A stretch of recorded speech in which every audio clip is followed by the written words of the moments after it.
Public గురించి కాదు, మనం సేవ్ ఉండాలంటే హెల్మెట్. లైసెన్స్ లేదు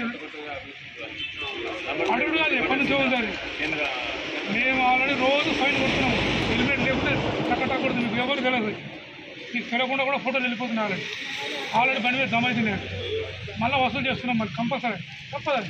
అంటే దాని ఉద్దేశం ఏంటి, మీరు చెప్పినా కానీ మీరు పట్టించుకోలేదు. ప్రతి ఒక్కరూ లైసెన్స్ ఇవ్వాల్సిందే. దగ్గర పెట్టుకోండి. పేపర్ లేకుండా కనీసం ఫోటోలోనే పెట్టుకోండి. ఫోటో లైసెన్స్ అది చూస్తాను దాంట్లో క్లియర్ ఉంటుంది.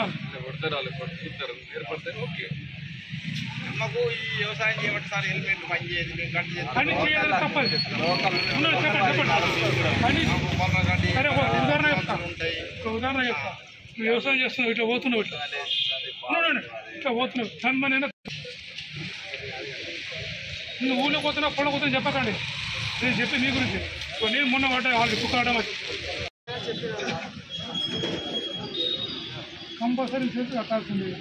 ఇంకేమైనా మైనర్ పిల్లలకు బండి ఇవ్వకండి. మీరు బండి ఇచ్చి మాకు దొరికిరంతో 25,000 రూపాయలు జుర్మానా. రూపాయి 2 రూపాయలు కాదు, 25,000 ప్లస్ బండి ఎవరైతే ఇస్తారో ఇచ్చిన మీద కూడా కేసు. మరి నడిపి మీద చేస్తే మైనర్, ఇచ్చిన బండి ఎవరైతే ఆదాయం మీద కూడా కేసు.